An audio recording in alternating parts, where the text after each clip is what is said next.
ಪ್ರಿಯ ವೀಕ್ಷಕರೇ, ಚಿಕ್ಕಬಳ್ಳಾಪುರದ MG ರಸ್ತೆಯ ಗೌರಿಬಿದನೂರು ರಸ್ತೆಯ ನ್ಯಾಷನಲ್ ಹೈವೇದ ಹಣೆ ಬರಹ ಆಗಿದ್ದರೆ ಅದರ ವರದಿಯನ್ನು ನೀವು ನೋಡಿದ್ದೀರಾ. ಇದು ನಮ್ಮ ಚಿಕ್ಕಬಳ್ಳಾಪುರದ ನಗರಕ್ಕೆ ಏನು ಮುಖ್ಯವಾದಂತಹ ಒಂದು ಎಂಟ್ರೆನ್ಸ್, ಚಿಕ್ಕಬಳ್ಳಾಪುರದ ಒಂದು ನಗರಕ್ಕೆ ಎಂಟ್ರಿ ಏನಾಗ್ತೀವಿ ಅಲ್ಲಿನ ರೈಲ್ವೆ ಗೇಟು, ಇದೇ ಮುಖ್ಯವಾದಂತಹ ರಸ್ತೆ. ಚಿಕ್ಕಬಳ್ಳಾಪುರಕ್ಕೆ ಎಂಟ್ರಿ ಆಗಲಿಕ್ಕೆ ಊರು ಒಳಗಡೆಯಿಂದ ನಾಗಲಮುದ್ದಮ್ಮನ ದೇವಸ್ಥಾನದ ಆಪೋಸಿಟ್ ಏನು ರೈಲ್ವೆ ಗೇಟ್ ಇದೆ, ಈ ರಸ್ತೆಯಲ್ಲಿ ಇವತ್ತು ನಾವಿದ್ದೀವಿ. ಇಲ್ಲಿನ ಹಣೆ ಬರಹ ನೋಡಿ, ಇದು ಊರಿಗೆ ಎಂಟ್ರ್ ಆಗತಕ್ಕಂತಹ ಮುಖ್ಯ ರಸ್ತೆ. ಊರಿಗೆ ಪಾಸ್ ಆಗಬೇಕಾದ್ರೆ ಎಲ್ಲ ವಾಹನಗಳು ಇದೇ ರಸ್ತೆಯಲ್ಲಿ ಹೋಗಬೇಕು. ಆದರೆ ಇಲ್ಲಿನ ದುಸ್ಥಿತಿ ಹೇಗಿದೆ ಅಂತಂದರೆ, ಇಲ್ಲಿ ಬಿದ್ದಿರುವಂತಹ ಗುಣಿಗಳಿಗೆ, ಈ ಮಾತನ್ನು ಹೇಳಿದ್ರೆ ತಪ್ಪಾಗಲಾರ್ದು ಅಂದ್ಕೋತೀನಿ. ಸಪೋಸ್ ಯಾರಾದರೂ ನಾರ್ಮಲ್ ಡೆಲಿವರಿ ಆಗಬೇಕು ಅಂತ ಅಂದ್ಕೊಂಡಿದ್ರೆ ಗರ್ಭಿಣಿ ಸ್ತ್ರೀಯರು ಈ ರಸ್ತೆಗೆ ಬಂದುಬಿಟ್ಟು ಈ ರಸ್ತೆಯಲ್ಲಿ ಆ ಕಡೆಯಿಂದ ಈ ಕಡೆವರೆಗೂ ಒಂದು 60 ಸ್ಪೀಡ್ 70 ಸ್ಪೀಡಲ್ಲಿ ಬಂದುಬಿಟ್ರೆ ನಾರ್ಮಲ್ ಡೆಲಿವರಿ ಆಗಿಬಿಡುತ್ತೆ ದಿನಗಳಿರುವಂತಹ ಗರ್ಭಿಣಿ ಸ್ತ್ರೀಯರು. ಆ ಸ್ಥಿತಿಯಲ್ಲಿದ್ದೀವಿ ಇವತ್ತು.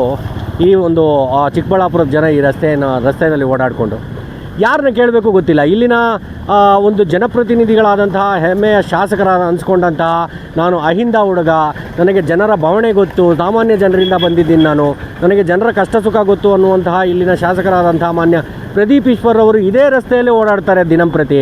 ಆದರೆ ಕಳೆದ 2-3 ತಿಂಗಳಿಂದ ಅವರು ಊರಿಗೆ ಬಂದಿಲ್ಲ, ಗೊತ್ತಿಲ್ಲ ಅದು ಏನು ಕಾರಣ ಅನ್ನೋದು.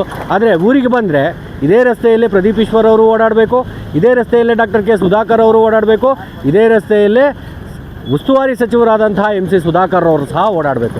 ಆದರೆ ಈ ರಸ್ತೆ ನೋಡಿದ್ರೆ ಕುಲಿಗೆಟ್ಟು ಹೋಗಿದೆ, ರಸ್ತೆ ಗುಣಿಗಳು ಬಿದ್ದು ಅಧ್ವಾನ ಹಿಡಿದಿದೆ. ಆದರೆ ಇದು ಗಮನಕ್ಕೆ ಬರಲ್ಲ ಅನ್ನುವಂತಹದ್ದು ನಿಜವಾಗ್ಲೂ ಆಶ್ಚರ್ಯ ಅಂದರೆ ಪರಮಾಶ್ಚರ್ಯ ವೀಕ್ಷಕರೇ.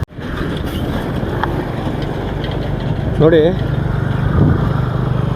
ಇದೇ ರಸ್ತೆ ಚಿಕ್ಕಬಳ್ಳಾಪುರದ ಒಂದು ಮುಖದ್ವಾರ ಅಂತಲೇ ಹೇಳ್ಬೋದು. ಚಿಕ್ಕಬಳ್ಳಾಪುರದ ರೈಲ್ವೆ ಗೇಟು, ಇಡೀ ಊರಿನ ಜನ ನೆಚ್ಚಿಕೊಂಡಿರುವಂತಹ ಮುಖ್ಯ ರಸ್ತೆ, ಓಡಾಡುವಂತಹ ಮುಖ್ಯ ರಸ್ತೆ. ಇದರ ಅವಸ್ಥೆ ನಿಜಕ್ಕೂ ಅಸಹನೀಯ ಅಂದರೆ ತಪ್ಪಾಗಲಾರ್ದು. ರಸ್ತೆ ತುಂಬ ಗುಣಿಗಳು, ಮಳೆ ಬಿದ್ದರೂ ಅಂತೂ ಯಾವ ಗುಣಿಯಲ್ಲಿ ಹೋಗ್ತೀವಿ, ಯಾವ ಗುಣಿ ತಪ್ಸಕ್ಕೆ ಹೋಗಿ ಯಾವ ಗುಣಿಯಲ್ಲಿ ಬೀಳ್ತೀವಿ ಅನ್ನುವಂತಹದ್ದೇ ಗೊತ್ತಾಗಲ್ಲ. ಇದೇ ರಸ್ತೆಯಲ್ಲಿ MLAನೂ ಓಡಾಡ್ತಾರೆ, MP ನೂ ಓಡಾಡ್ತಾರೆ, ಮಿನಿಸ್ಟ್ರು ಓಡಾಡ್ತಾರೆ, ಉಸ್ತುವಾರಿ ಸಚಿವರು ಮತ್ತು ಅಧಿಕಾರಿ ದ್ವಯರು, ಜಿಲ್ಲಾ ಮಟ್ಟದ ಅಧಿಕಾರಿಗಳು, ತಾಲೂಕು ಮಟ್ಟದ ಅಧಿಕಾರಿಗಳು, ಎಲ್ಲ ಅಧಿಕಾರಿಗಳು ಇದೇ ರಸ್ತೆಯಲ್ಲೇ ಓಡಾಡ್ತಾರೆ. ಗೊತ್ತಿಲ್ಲ, ಇಲ್ಲಿಗೆ ಬಂದ ತಕ್ಷಣ ಕಣ್ಣು ಮುಚ್ಕೊಂಡು ಬಿಡ್ತಾರಾ ಅಂತ ಅನಿಸುತ್ತೆ. ಯಾಕಂದರೆ ಕಣ್ಣು ತೆಗೆದಿದ್ರೆ ಈ ಗುಂಡಿಗಳಂತೂ ಕಾಣಲೇಬೇಕಲ್ಲ. ಆದರೆ ಕಣ್ಣು ಮುಚ್ಕೊಳ್ತಾರಾ ಅನ್ನುವಂಥದ್ದೊಂದು ಪ್ರಶ್ನೆ. ಗೊತ್ತಿಲ್ಲ, ಅವರೇ ಉತ್ತರ ಕೊಡಬೇಕು ಇದಕ್ಕೆ. ನೋಡಿ ಹೇಗಿದೆ ಇಲ್ಲಿನ ಪರಿಸ್ಥಿತಿ. ಗುಣಿಗಳಿಂದ ಸರಾಗವಾಗಿ ಚಲಿಸಲಿಕ್ಕಾಗದೆ ವಾಹನಗಳು ಅಸ್ತವ್ಯಸ್ತವಾಗಿ ಬ್ರೇಕನ್ನು ಹೊಡಿಬೇಕು. ಆ ಬ್ರೇಕನ್ನು ಹೊಡೆಯೋದ್ರಿಂದ ಹಿಂದಿನ ವೆಹಿಕಲ್ಗಳು ಜಾಮ್ ಆಗ್ತವೆ.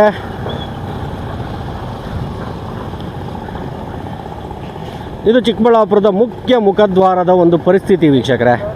ಇದರ ಬಗ್ಗೆ ಸಂಬಂಧಪಟ್ಟಂತಹ ಜನಪ್ರತಿನಿಧಿಗಳು ಎಚ್ಚೆತ್ಕೊಳ್ತಾರಾ? ಇದಕ್ಕೆ ಪೂರಕವಾಗಿ ಸಂಬಂಧಪಟ್ಟಂತಹ PWD ಇಲಾಖೆಗ ಅಥವಾ ಇನ್ನೊಂದು ಇಲಾಖೆಗ ತಿಳಿಸ್ತಾರಾ? ಕಾದು ನೋಡೋಣ. ವರದಿ ಮಾಡೋದಂತೂ ನಮ್ಮ ಜವಾಬ್ದಾರಿ.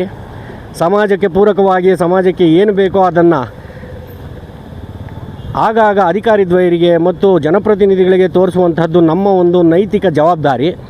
ಆ ಜವಾಬ್ದಾರಿಯನ್ನು ನಾವು ಪ್ರಾಮಾಣಿಕತೆಯಿಂದ ಮಾಡ್ತೀವಿ. ಅದನ್ನು ತಿಳ್ಕೊಂಡು ನೋಡಿ ಅದಕ್ಕೆ ಏನು ಬೇಕು ಅನ್ನುವಂಥದ್ದನ್ನು ಮಾಡುವಂತಹ ನೈತಿಕತೆ ಇಲ್ಲಿನ ಜನಪ್ರತಿನಿಧಿಗಳು ಅಥವಾ ಅಧಿಕಾರಿಗಳು ತೋರಿಸ್ತಾರಾ ಅನ್ನುವಂಥದ್ದು ಅವರವರಿಗೆ ಬಿಟ್ಟಿದ್ದು.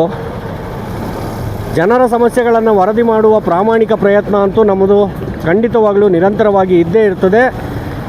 ಅದಕ್ಕೆ ಅಧಿಕಾರಿಗಳು ಮತ್ತು ಜನಪ್ರತಿನಿಧಿಗಳು ಸ್ಪಂದಿಸ್ತಾರಾ ಅನ್ನುವಂಥದ್ದು ಅವರ ವಿವೇಚನೆಗೆ ಮತ್ತು ಅವರ ಪ್ರಾಮಾಣಿಕತೆಗೆ ಬಿಟ್ಟದ್ದು.